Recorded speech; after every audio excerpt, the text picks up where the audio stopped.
అందరూ కూడా బైబిల్ తెరిచి, మరి ఎక్కువసేపు నిలబెట్టాను ఏమనుకోవద్దు, చిన్న మాట చదివి నేను మిమ్మల్ని మరి కూర్చొని పెడతాను. కొలసీలకు రాసిన పత్రిక, అపోస్తలుడైన పౌలు కొలసీలకు రాసిన పత్రిక 1వ అధ్యాయం 15వ వచనం చదువుతున్నాను. ఆయన అదృశ్య దేవుని స్వరూపియే సర్వ సృష్టికి ఆది సంభూతుడై ఉన్నాడు. అనగా ఆకాశముందమనియు భూమి అందున్నవయు దృశ్యమైనవి కానీ అదృశ్యమైనవి కానీ, అవి సింహాసములైనను ప్రభుత్వములైనను ప్రధానులైనను అధికారములైనను సర్వమును ఆయన యందు సృజింపబడును. సర్వము ఆయన ద్వారాను ఆయన బట్టి సృజింపబడును. ఆయన అన్నిటికంటే ముందుగా ఉన్నవాడు, ఆయనే సమస్తమునకు ఆధారభూతుడు. సంగమను శరీరమునకు ఆయనే శిరస్సు. దేవునికి స్తోత్రం. ఈ చిన్న మాటలు దేవుడు దీవించును గాక. మరి ప్రార్థించుకుందాం. కృపగల తండ్రి, మహిమగల రాజానికి స్తోత్రాలు. ఈ యొక్క చదువబడిన లేఖనాన్ని తండ్రి మాతో మాట్లాడండి. నీ పరిశుద్ధాత్మను చేత చేయండి ప్రభు. మాతో మాట్లాడమని బ్రతిమాలుకుంటున్నాను అయ్యా. వినగల చెవులు మాకు దయచేయండి ప్రభా. ఆత్మ చెప్పుచున్న మాట చెవుగలవాడు వినుగాకని సెలవిచ్చు అయ్యా. నీ మధురమైన స్వరమును విన్నట్లుగా మమ్మల్ని ప్రేరేపణ చేయండి ప్రభా. ప్రతి విధమైన బలహీనతను, ప్రతి చీకటి శక్తిని యేసుక్రీస్తును లయము చేయమని బ్రతిమాలుకుంటున్నాను. ప్రతి బలహీనత పారిపోను కాక ప్రభువా, ప్రతి చీకటి పారిపోను కాక ప్రభువా. ఓ వాక్యము బయలువెడుచుండగా మా హృదయములు బద్దలు కొట్టమని బ్రతిమాలుకుంటున్నాను. నీ వాక్యంలో ఉన్న శక్తిని మాకు కనబరచమని బ్రతిమాలుకుంటున్నాను. నీ పరిశుద్ధాత్మ సహాయం మాకు కావాలి ప్రభువా. నీ పరిశుద్ధాత్మ మాలో ఉంచమని బ్రతిమాలుకుంటున్నాను. ఇక్కడ ఉన్న ప్రతి ఒక్కరిని జ్ఞాపకం చేసుకోండి నాయన. వారి హృదయములు పట్టుకోమని బ్రతిమాలుకుంటున్నాను ఆయన. సాక్ష్యం ఇచ్చిన బిడ్డలు జ్ఞాపకం చేసుకోండి. కానుకలు సమర్పించిన బిడ్డలు జ్ఞాపకం చేసుకోండి. దశమభాగం సమర్పించిన ప్రతి బిడ్డను జ్ఞాపకం చేసుకోండి. ప్రతి ఒక్కరిని మీ స్వాధులు తీసుకోండి. కృపానుగ్రహించమని యేసుక్రీస్తు నామములో ప్రార్థన అడిగి వేడుకొచ్చున్నాము. ఆమేన్, ఆమేన్.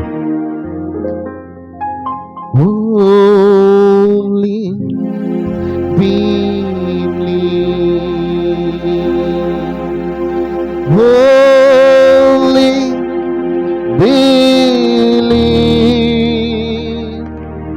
all things are possible. Holy believe Jesus is yours. My Jesus is yours. And all things are possible. Jesus is yours. Lord, I believe. దేవాని నమ్ముచున్నాను. My Lord, I believe. And all things are possible. Lord, I believe. Please sit down. దయచేసి అందరూ కూర్చుందాం. ఎంతమంది వాక్యం కొరకు ఎదురు చూస్తూ ఉన్నారు? ఆయన పరిశుద్ధాత్మ ఎంతమంది కావాలని ఆశపడుతూ ఉన్నారు? దేవునికి స్తోత్రం, దేవునికి స్తోత్రం. హల్లెలూయా. మనం చదువుతున్నాక లేఖనం మనం ఒక్కసారి ధ్యానం చేస్తే చాలా మంచి విషయాలు అందులో మనకి కనబడుతూ ఉన్నాయి. దేవునికి స్తోత్రం, హల్లెలూయా. ఈరోజు సంఘమునకు శిరస్సు ఎవరు? అందరూ చెప్పాలండి. సంఘమునకు శిరస్సు ప్రభువైన యేసుక్రీస్తు. దేవుడు ఒక్కడా ముగ్గురా? అందరూ చెప్పాలి. Only one God. దేవుడు ఒక్కడే. ఆయన మూడులో పరిపూర్ణుడు, ముగ్గురులో కాదు, మూడులో పరిపూర్ణుడు. ఎంతమంది తెలుసుకుంటున్నారండి? ఆయన త్రిత్వమైన దేవుడు కాదండి. త్రిత్వము అనే మాట బైబిల్లో ఎక్కడో కూడా మనకి కనబడదు. త్రియేకుడు అనే పదము బైబిల్లో ఎక్కడ మనకి కనబడదు. ఆయన గురించి చెప్పన్న మాట హెబ్రీయులు రాసిన పత్రిక 13వ అధ్యాయము, హీబ్రూ చాప్టర్ 13:8 verse 8 ఏమని ఉంటుందంటే, ఆయన నిన్న నేడు నిరంతరము ఒకటే రీతిగా ఉన్నాడు. ఆయన మారని వాడిగా ఉన్నాడు. ఆయన మార్పు లేని వాడిగా ఉన్నాడు. దేవునికి స్తోత్రం, దేవునికి స్తోత్రం. హల్లెలూయా, హల్లెలూయా. కాబట్టి ఈరోజు ఆయన ఏమై ఉన్నాడో తెలుసుకున్నట్టే మన పని ఉన్నది. ఎందుకు మన ఆరాధనకు వచ్చి ఉన్నాం? ఏదో మనకు కావాలి. ఇప్పుడు మనకి ఏదో కావాలి, మనం ఏదో పోగొట్టుకున్నాం. పోగొట్టుకున్న దాన్ని దేవుడు మరలా మనకి ఇవ్వడానికే దేవుడు ఆరాధనకు పిలుచున్నాడు నిన్ను. దేవునికి స్తోత్రం. హల్లెలూయా, హల్లెలూయా, హల్లెలూయా, హల్లెలూయా. మరి చాలా లేఖనాలు చదవాలి, కానీ మరి నేను చదివిన లేఖనాల భాగం మీద కొన్ని విషయాలు మనం నేర్చుకుందామండి. ఈరోజు ఎంతమంది పరిశుద్ధాత్మ సహాయం కోరుతూ ఉన్నారు? ఈరోజు ఎంతమంది పరిశుద్ధాత్మ పొందుకోవాలని ఇష్టపడుతూ ఉన్నారు? ఎందుకంటే పరిశుద్ధాత్మ లేకుండా మనకి ఎత్తబాటు లేదండి. ఈరోజు కేవలము మన హృదయమును కొయ్యవచ్చు దేవుని వాక్యమే. నేను కాదు సుమి, నేను చెప్పిన ప్రతి మాట ఒకవేళ దీనిలో లేకపోతే నన్ను మీరు అడగచ్చు కూడా. ఎందుకంటే ఇది దేవుని స్వరం. ఎంతమందికి అర్థమవుతుంది? ఎందుకంటే the spoken word is the original seed. పలుకుబడిన మాటయే మూల విత్తనం. ఇది వాయిస్ ఆఫ్ గాడ్. ఇది దేవుని స్వరమై ఉన్నది. ఈరోజు మనం నేర్చుకోబోయే పాఠం ఏంటంటే, దేవుని మర్మమై ఉన్న క్రీస్తు బయలుపరచబడెను. ఏమండి? దేవుని మర్మమై ఉన్న క్రీస్తు బయలుపరచబడును. Christ is the mystery of God revealed. అంటే దేవుని మర్మమైన క్రీస్తు ఈరోజు మనకి ఎక్కడ బయలుపరచబడుతున్నాడు? మనలో. ఆమేన్. ఎంతమంది మీలో క్రీస్తు బయలుపరచబడాలని ఈరోజు చూస్తూ ఉన్నారు? దేవునికి స్తోత్రం. హల్లెలూయా. ఈ వాక్యంలో ఒక మాట కూడా ఉన్నది. 23వ వచనం చదువుదామండి. అందులో ఏమన్నదండి? పునాది మీద మీరు కట్టబడిన వారే స్థిరముగా ఉండి మీరు విన్నట్టు ఆకాశము క్రింద ఉన్న సమస్త సృష్టికి ప్రకటింపబడినట్టు ఈ సువార్త వల్ల కలుగు నిరీక్షణ నుండి తొలగిపోక విశ్వాసమందు నిలిచి ఉండిన ఎడల ఇది మీకు కలుగును. పౌలను నేను ఆ సువార్తకు పరిచారకునైతిని. ఈరోజు దేవుడు మనల్ని దేనికి పరిచర్య చేశాడు? ఏ పరిచర్య? ఏ సువార్త? పౌలుకు అప్పగింపబడిన బోధ నిమిత్తమే, లేకపోతే అపోస్తులకు అప్పగింపబడిన బోధ నిమిత్తమే ఆ సువార్త కొరకే మనం పరిచారకులుగా ఉండాలని దేవుని వాక్యం సెలవిస్తుంది. పునాది మీద మనం కట్టబడి ఉన్నాం. ఏంటి ఆ పునాది? ప్రభువైన యేసు క్రీస్తే ఆ పునాది అయి ఉన్నాడు. అని అపోస్తులు ప్రవక్తలు వేసిన పునాది మీద మీరు కట్టబడి ఉన్నారని వాక్యం చెప్తుంది. మన కట్టబడిన పునాది వేరొకరు ఎవరో మనిషి ద్వారా వేయబడినది కాదండి, పరిశుద్ధాత్మ ద్వారా వేయబడినది. దేవునికి స్తోత్రం, దేవునికి స్తోత్రం. మరి ఈరోజు కొన్ని విషయాలు మనం విందామని ఎంతమంది నమ్ముతూ ఉన్నారు? హల్లెలూయా. ఆయన ఏమై ఉన్నాడు? ఆయన అదృశ్య దేవుని యొక్క స్వరూపం. దేవుడు ఏమై ఉన్నాడండి? అదృశ్య దేవుని యొక్క స్వరూపం. ఆయన ఆదిలో ఎలా ఉన్నాడు మనందరికీ తెలుసు, చాలాసార్లు విన్నాం. ఆయన ఆదిలో అదృశ్యుడిగా ఉన్నాడు. ఆయనకి ఒక రూపం అంటూ లేదు. ఆయన ఏమీ లేనప్పుడు, అంటే ఈవెన్ ఇంచుమించు ఒక్క రవ్వంత ఇసుకరేణు లేనప్పుడు, గాలి లేనప్పుడు, ఏమీ లేనప్పుడే ఆయన ఉన్నాడు. అందుకే మోషే అడుగుతున్నాడు, ప్రభువా నువ్వు ఎవరు అని అంటే ఆయన ఏమన్నాడు? నేను ఉన్నవాడును అన్నవాడును. ఈరోజు తెలుసుకోండి, దేవుడిగా ఎప్పుడు ఆరాధింపబడతాడంటే దేవుణ్ణి ఆరాధించేవారు ఉంటేనే దేవుడిగా పిలువబడతాడు ఆయన. అందుకే ఆయన మొదట్లో ఎలా ఉన్నాడంటే అదృశ్య దేవునిగా ఉన్నాడు. నిజమేనా? ఎలా ఉన్నాడండి?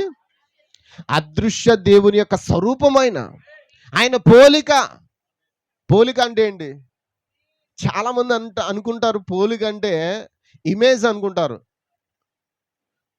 అంటే ఇప్పుడు చూడండి, ఇప్పుడు నేను ఉన్నానండి, నా రూపం ఉంది, నా రూపంలో నా కుమారుడు ఉన్నాడు అనుకుందాం.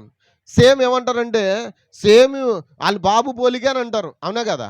వాళ్ళ నాన్న పోలిక అని అంటారు. కాదండి, అది అసలు పోలిక కాదు. అది పోలిక అంటే స్వభావం.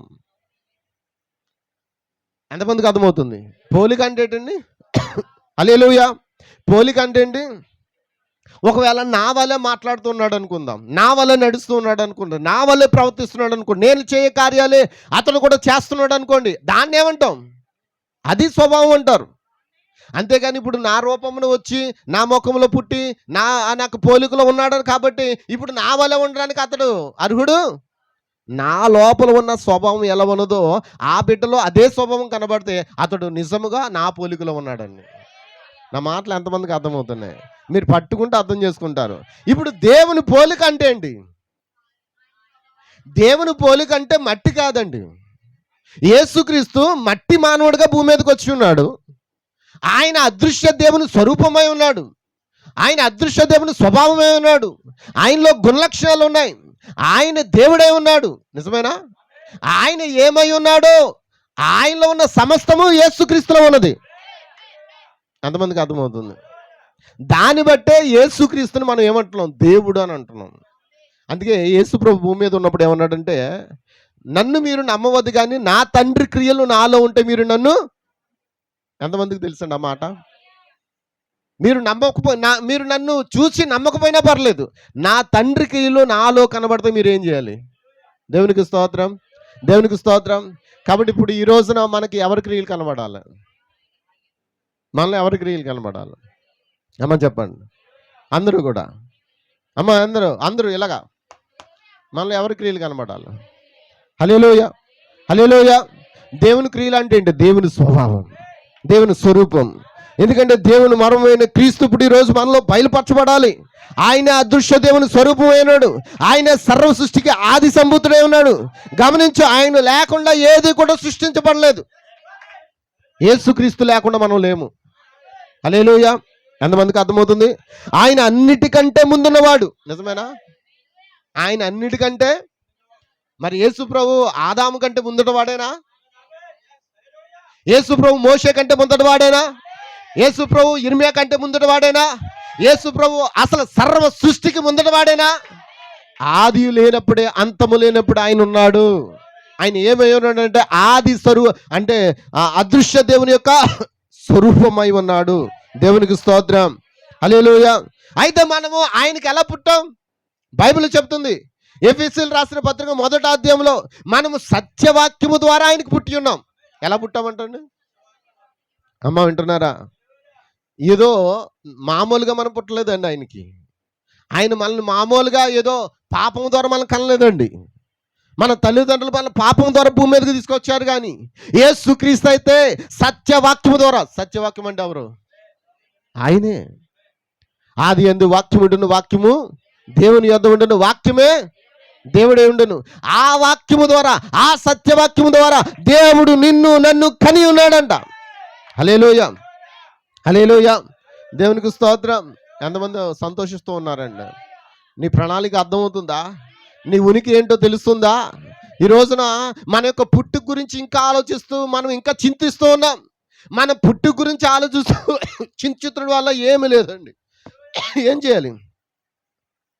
మనకి ఇవ్వబడిన సత్యవాక్యం ద్వారా కనిన ఆ యొక్క పరిశుద్ధాత్మ ద్వారా మనకి తిరిగి జన్మించిన ఆ యొక్క ఏమంటారు, ఆ పుట్టుక గురించి మనం ఏం చేయాలి? ఆలోచించాలి. ఎందుకంటే అలా పుట్టకపోతే మనం ఎక్కడికి వెళ్ళాం? అంతేనా? రక్త మాంసములు దేవుని రాజ్యమును. ఆమేన్, ఆమేన్, ఆమేన్. హల్లెలూయా, హల్లెలూయా. నువ్వు తెల్లగా మాడితేనే దేవుడు తీసుకుంటానని చెప్పలేదు ఆయన. ఆయనకి నల్లని వారు కూడా కావాలి. బైబిల్ చెప్తుంది నల్లని వారు అని, ఎండ తగిలిన వారు అని బైబిల్లో రాయబడింది. పరమగీతాలు మనం చూసినప్పుడు కనబడుతుంది. హల్లెలూయా. అయితే తెల్లగా మాడితేనే నేను తీసుకుంటానని చెప్పలేదు ఆయన. ఆయనకి కావాల్సింది ఎవరు? ఆయన వలె మారిన వారు. చప్పట్లు కొడతారు ఇప్పుడు. దేవునికి స్తోత్రం. మనం ఎవరి వలె మారాలి? నిజమేనా? ఈరోజు కొన్ని విషయాలు మీతో మాట్లాడినప్పుడు కొన్ని అర్థం కావు. ఎందుకంటే ప్రవక్త అన్ని విషయాలు వరుసగా చెప్పుకుంటూ రాలే. మీరు చదవండి, ప్రవక్త వర్తమాన బుక్ చదువుతున్నప్పుడు మొదట అంతా ఏం చేస్తాడు ఆయన? కొన్ని ఇంట్రడక్షన్ ఇస్తుంటాడు, కొన్ని విషయాలు చెప్తూ ఉంటాడు. పలానా సహోదరుని కలుసుకున్నానని చెప్తుంటాడు, పలానా వ్యక్తిని కలుసుకున్నానని చెప్తుంటాడు. హల్లెలూయా. పలానా చోట పలానా వ్యక్తితో ఇలా మాట్లాడానని చెప్తాడు. ఓ పలానా సహోదరుని దేవుడు దీవించును కాదని చెప్తుంటాడు. ఎప్పుడు ప్రారంభిస్తాడో తెలియదు, కానీ వాక్యం ప్రారంభించేటప్పటికి ఇంకా ఆయన ఎక్కడికి తిరగడు, అక్కడే నిలబడతాడు. హల్లెలూయా. కానీ ఆ వాక్యాన్ని పట్టుకోవాలి. అందుకే వాక్యం ఏం చెప్తుంది? బైబిల్ యెషయా గ్రంథంలో అంటాడు, వాక్యము కొంత అచ్చట కొంత ఇచ్చట, అంతా కలిపి ఏమవుతుంది? ఆయన పరిపూర్ణమైన వాక్యం అవుతుంది. దేవునికి స్తోత్రం. అన్ని వరుసగా రాసుకుంటూ వచ్చేస్తే ఈ రోజున మనకెందుకండి వివరణలో? బైబిల్ గ్రంథము ప్రకటన గ్రంథం ఉంది. ప్రకటన గ్రంథంలో అన్ని అధ్యాయాలు వరుసగా ఉన్నాయంటారా? వరుసగా నీకు 1, 2, 3, 4 అని మొత్తం 22 అధ్యాయాలు కనబడవచ్చు, లేకపోతే 21 అధ్యాయాలు కనబడవచ్చు. ఎంతమందికి అర్థమవుతుంది? కానీ అక్కడ జరిగిన సంఘటనలు ఒకదానికొకటి వరుసగా ఉండవు. ఎంతమందికి అర్థమవుతుంది? అందరూ ఇక్కడ ఉన్నారా? ప్రకటన గ్రంథం 4 అధ్యాయంలో వధువు ఎత్తబడిందని చెప్తాం, నిజమేనండి? మరలా ప్రకటన గ్రంథం 10వ అధ్యాయం దగ్గరికి వచ్చినప్పటికి బలిష్ఠైన వేరొక దూత పరలోకం నుండి దిగి వచ్చాడు చూచుతా, నేను చూచితిని అంటున్నాడు. ఎవరు చూచారంట? ఎవరు చూచారండి? యోహాను చూచాడు, నిజమేనా? బలిష్ఠైన వేరొక దూత పరలోకం నుండి దిగి వచ్చాడు నేను. ఎవరు చూచారంటే యోహాను చూచాడు. మరి చూచి ఏమన్నాడు? ఆయన మేఘము ధరించుకుని వస్తానని చెప్పాడు. అయితే ఇప్పుడు మనకి మేఘము ధరించుకుని వచ్చిన యేసుక్రీస్తు, హల్లెలూయా, యేసుక్రీస్తు వాక్య ప్రకారంగా వచ్చాడు. మరి 4వ అధ్యాయంలో వధువు వెళ్ళిపోతే ఇంకా 10వ అధ్యాయంలో వచ్చిన యేసుక్రీస్తు మనకెందుకు? ఎంతమందికి అర్థమవుతుంది? అందరికి అర్థమవుతుందండి? 2-3 అధ్యాయాలు సంఘకాలాల గురించి రాయబడ్డాయి. 4వ అధ్యాయం ఆ యొక్క ఎత్తబాటు గురించి రాయబడింది. హల్లెలూయా. ఆ యొక్క 5వ ముద్రంలో ఆ యొక్క 5వ అధ్యాయంలో ఆయన చేతిలో 7 ముద్రలు గట్టిగా ముద్ర వేసి పట్టుకున్న ఒక వ్యక్తిని మనము చూస్తున్నాం, నిజమేనా? దేవునికి స్తోత్రం. 6వ అధ్యాయంలో ఆ ముద్రలను ఏం చేస్తున్నాడు? ఒక్కొక్కటి విప్పుతూ ఉన్నాడు. హల్లెలూయా. 7వ ముద్రను ఎక్కడ ఇప్పాడు? 7వ అధ్యాయంలో విప్పలేదు. ఎక్కడ ఇప్పాడు? 8వ అధ్యాయంలో ఇప్పాడు. ఎంతమందికి అర్థమవుతుంది? వరుసగా విప్పలేదు.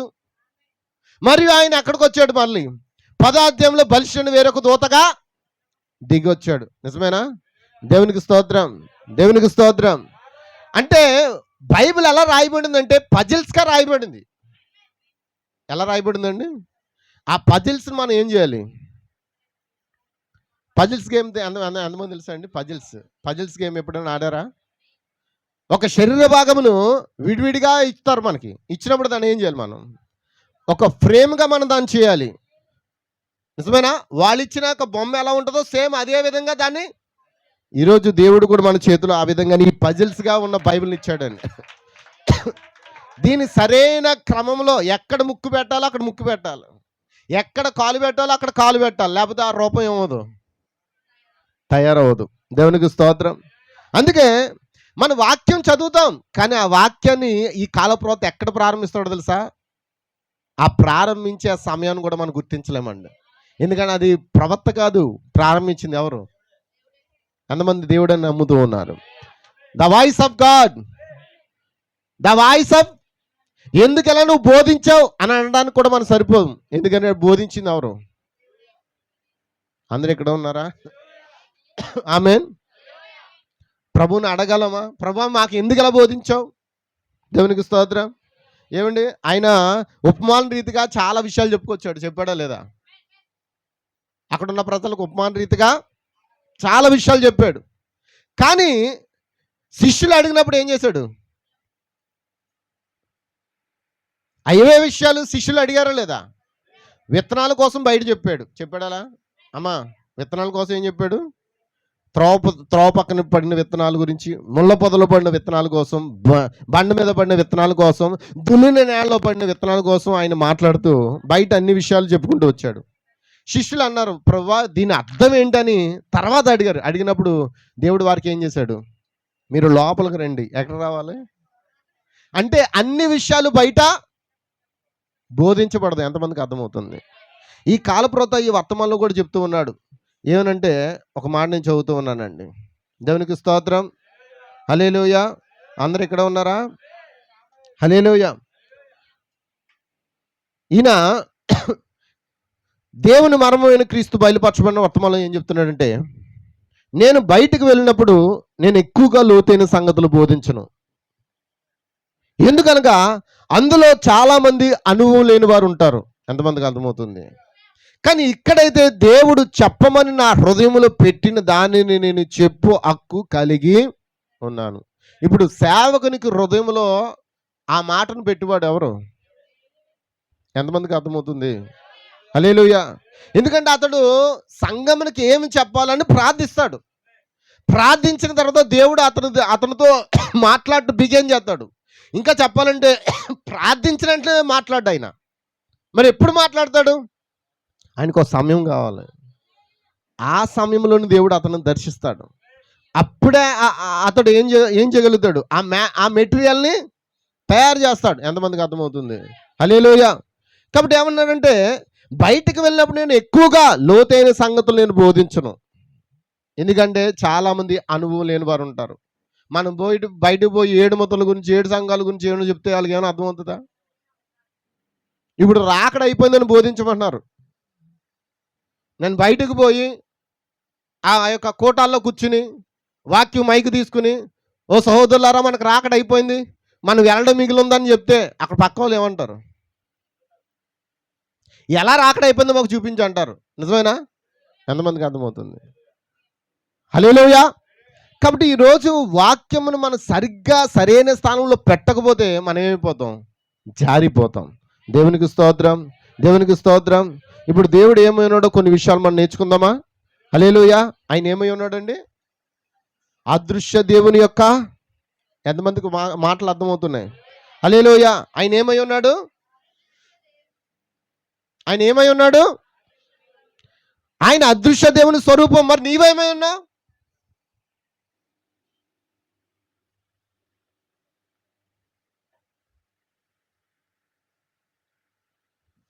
ఏమండి మీరు ఏమన్నారు చెప్పండి? ఆయన అదృశ్య దేవుని స్వరూపం అయితే మీరేమై ఉన్నారు? ఆయన ఏదైతే మనం అదే ఉన్నాం. ఆయన పోలిక అంటే ఇప్పుడు అర్థమైందా? ఆయన పోలిక అనగా ఆయన స్వభావం. ఇప్పుడు ఆయన స్వభావం మనలో ఉంటే మనం ఏమంటాం? ఒరే ఇతను ఖచ్చితంగా క్రీస్తు బిడ్డరా, ఈమె ఖచ్చితంగా క్రీస్తు బిడ్డ అని ఏం చేస్తారు? మన కొరకు సాక్ష్యం ఇస్తారు. హల్లెలూయా. ఎందుకంటే ఆయన అన్నిటికంటే ముందున్నవాడు, ఏమీ లేనప్పుడే ఆయన సృజింపబడినవాడు. దేవునికి స్తోత్రం. హల్లెలూయా. మనల్ని ఎలా కన్నాడు? సత్యవాక్యం ద్వారానే కని ఉన్నాడు. నిజమేనంటారా? హల్లెలూయా. ఏమండి ఒక మాట చెప్పండి. ఈరోజు యోహాను సువార్త 5:24 ఒక మాట ఉంది, చదవండి ఒకసారి త్వరగా.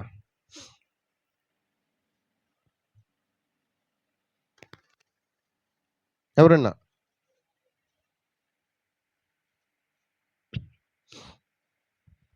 యోహాను సువార్త 5:24. నా మాట విని నన్ను పంపిన వాని యందు విశ్వాసముంచువాడే నిత్య జీవము గలవాడు. వాడు తీర్పులోనికి రాక మరణములో నుండి జీవంలోనికి. ఆమేన్. దేవునికి స్తోత్రం, దేవునికి స్తోత్రం. అందరికి అర్థమవుతుందండి? ఈరోజు మనం ఎవరి మాట వినాలి? ఆయన ఏమంటున్నాడు? నా మాట విని నన్ను పంపిన వాని యందు విశ్వాసముంచువాడే నిత్య జీవము గలవాడు. అంటే దాని అర్థం కేవలం కూర్చున్నట్టు కాదు, కేవలం కూర్చుని వినుట కాదండి. దాన్ని ఏం చేయాలి? మనం చేర్చుకోవాలి. ఈరోజు చాలామంది వింటారు కానీ హృదయంలో దాన్ని చేర్చుకోలేరు. చేర్చుకొనటం ముఖ్యమా, వినటం ముఖ్యమా? వినాలి, దాన్ని ఏం చేయాలి? చేర్చుకోవాలి. అలా చేర్చుకున్నవాడు ఏం చేస్తాడంట? తీర్పులోకి రాడు, తీర్పులోనికి రాడు. హల్లెలూయా, హల్లెలూయా. వాడు మరణములో నుండి జీవంలోనికి దాటి ఉన్నాడు. తీర్పులోనికి కానీ శిక్షలోనికి కానీ రాడు.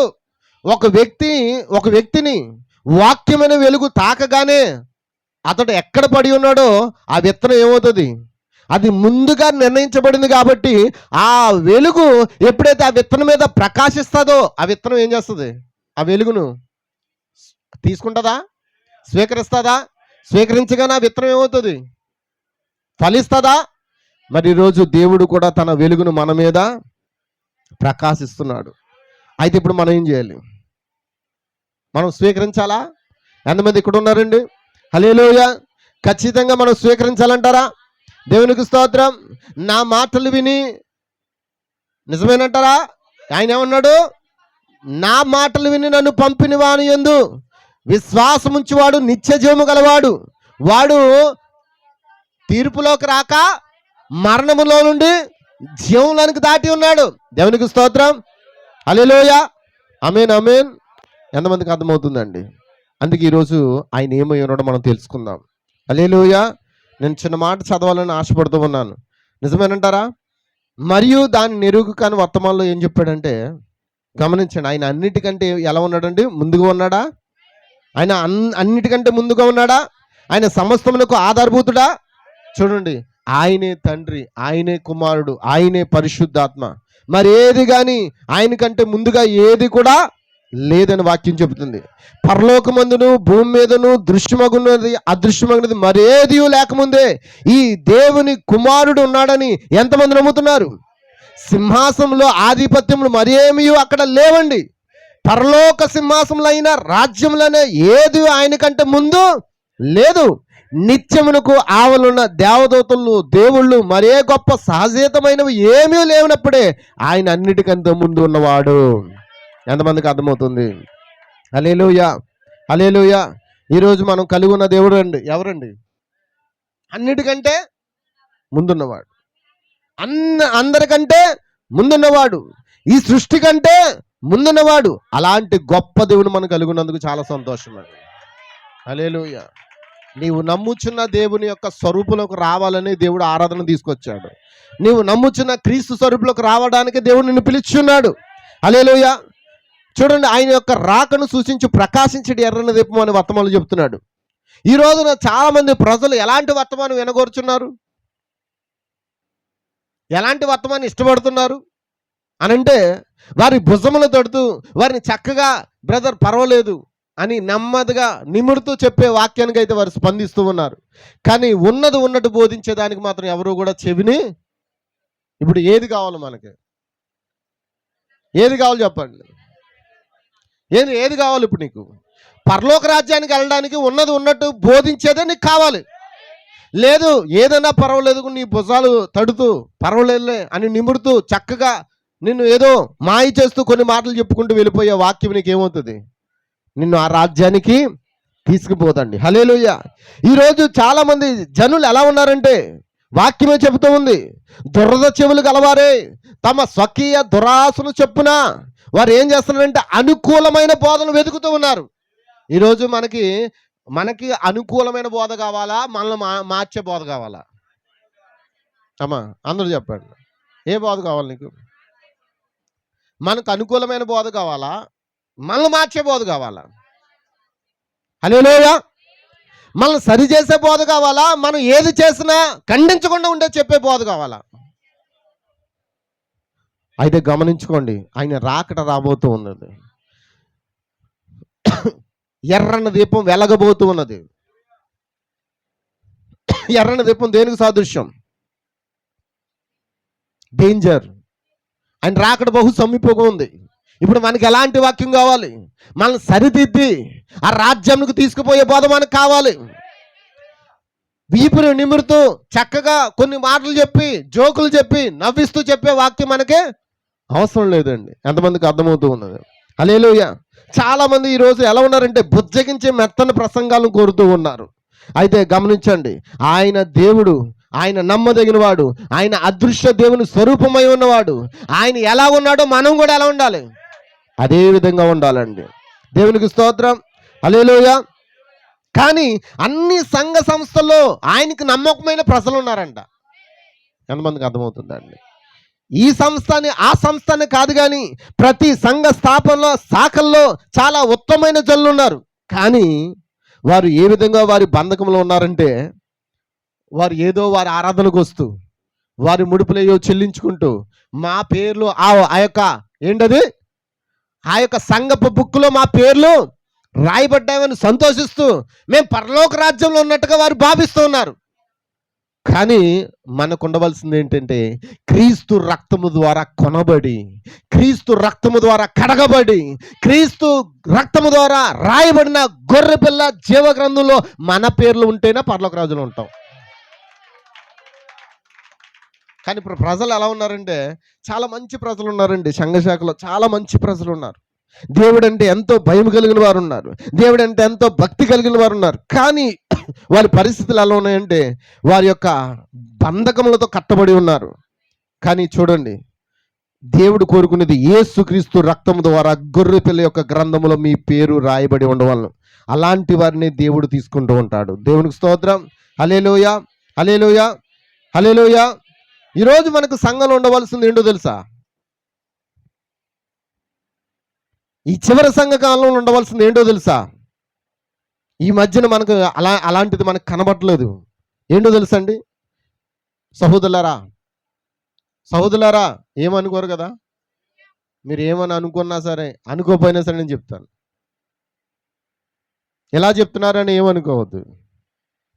ఈరోజు సంఘంలో ఉండవలసింది క్రీస్తు శరీరం పట్ల బాధ్యత. ఎంతమందికి అర్థమవుతుంది? మనం కుటుంబం పట్ల బాధ్యత కలిగి ఉంటాం, కానీ క్రీస్తు శరీరం పట్ల నీవు అదృశ్య దేవుని స్వరూపమై ఉన్న దేవుని యొక్క భాగమై ఉన్నావు కదా, మరి నీలో ఎలాంటి లక్షణం ఉండాలి? ఏమండి చెప్పండి అమ్మా. ఆయన ఒక బాధ్యత కలిగి ఉన్నాడు. పడిపోయిన వారిని లేపట ఆయన బాధ్యత, పాపంలో ఉన్న వారిని రక్షించడం ఆయన బాధ్యత. ఇప్పుడు మన పని ఏంటి? అమ్మా మాట్లాడండి అమ్మా. ఆయన ఏం చేశాడో మనం కూడా అయితే ఆయన చెప్తూ ఉన్నాడు. ఈరోజు క్రైస్తవుడు ఎక్కువగా ఎక్కడ ఉండాలని ఆశిస్తున్నాడు? ఎలా భక్తి చేయాలని ఆశిస్తున్నాడు? మరి నువ్వు చేస్తున్న భక్తి ద్వారా నువ్వు ఆ రాజ్యంలోకి చేరుకునే ఆశ నీకు ఉందా? అసలు నీ సన్నిధికి దేవుని సన్నిధికి ఎలా వస్తున్నావు నువ్వు? ఒక్కసారి ఆలోచించేయండి.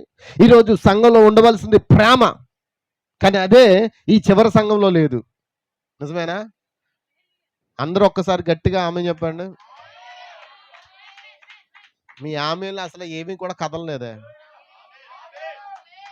మీ ఆమెలకి ఎక్కడ ఏమీ చిన్న ఉలుకుపాటు రాలేదే. హల్లెలూయా. నా మాటలు ఎంతమందికి అర్థమవుతున్నాయి?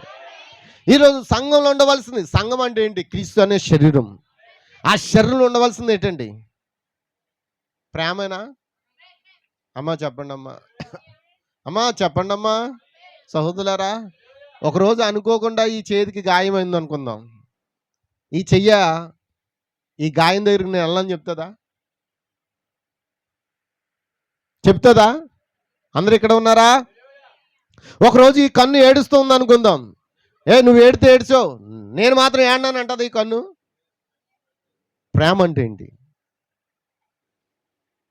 దేవుని ప్రేమ అంటే ఏంటి? ఈరోజు సంఘంలో ఉండవలసింది అదేనా? అందరు ఇక్కడ ఉన్నారా? హల్లెలూయా. మీరు ఆమెను చెప్తేనే మనం ముందుకు వెళ్తామండి. హల్లెలూయా. ఈరోజు సంఘం ఉండవలసింది ప్రేమ, కానీ చివరి సంఘంలో ఉండవలసింది దేవుడు చెప్పాడు, కానీ ఈరోజు అది మన మధ్య కనబడడం లేదు. మరియు క్రీస్తు శరీరం పట్ల ఏం కలిగి ఉండాలి? బాధ్యత. ప్రేమ అనేది బాధ్యతతో కూడింది. నిజమేనా? ఏం కావాలి మనకి? బాధ్యత కావాలా? ఆ బాధ్యత మనకు ఉండాలని ఎంతమంది నమ్ముతున్నారు? కానీ ఈరోజు మన కుటుంబం అంటూ మన దేవుని పట్ల, ఆయన సేవ పట్ల ఒక బాధ్యత కలిగి ఉంటున్నామా? మనం అందరం ఒకే కుటుంబం అంటున్నాం అన్న. ఆమేన్. హల్లెలూయా. మనం అందరం ఒకే కుటుంబం అని చెప్తున్నాం.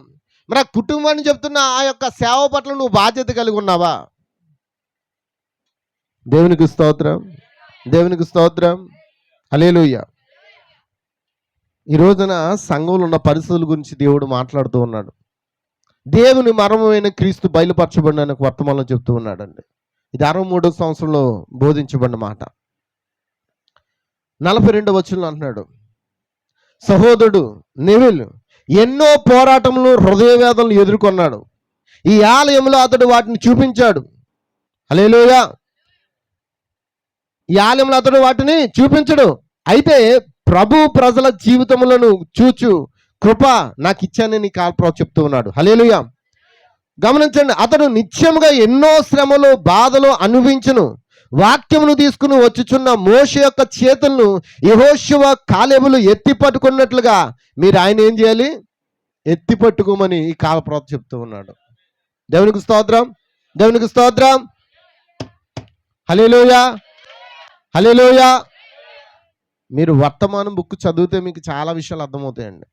ఎందుకు నేను ఈ మాట చెప్తున్నానంటే, ఈరోజు సంఘం అంటే ఏంటంటే బాధ్యత కలిగి ఉండాలి. మనమందరం సంఘంలో, కుటుంబంలో ఒక ఏం కలిగి ఉన్నామంట? భాగమై ఉన్నాం. నిజమేనా? మనమందరం సంఘంలో ఏమై ఉన్నాం? నిజమేనా? హల్లెలూయా. మనం మనుషులను బట్టి భక్తి చేయడానికి రాలేదు, మనుషుల పోలు నడవడానికి రాలేదు. మనం క్రీస్తు ప్రేమను బట్టి భక్తి చేయడానికి వచ్చి ఉన్నాం. క్రీస్తు ప్రేమను బట్టి ఆయనలో ఏకమవడానికి వచ్చి ఉన్నాం. క్రీస్తు ప్రేమను బట్టి ఆయన సన్నిధికి చేరడానికి వచ్చి ఉన్నాం. హల్లెలూయా. కానీ ఈరోజు సేవకుడు ఎన్నో పోరాటాలు ఎదుర్కొంటాడు. ఎన్నో సమస్యలు వస్తుంటాయి. అతనికి హృదయ వేదనలు ఎన్నో ఉంటాయి. ఈ ఆలయంలో అతడు వాటిని చూపించడు. ఎన్నో ఉన్నా సరే చూపిస్తాడా? ఏమండి, మనం ఏం చేద్దాం? మనం ఏం చేద్దాం? మనం ఏం చేద్దాం?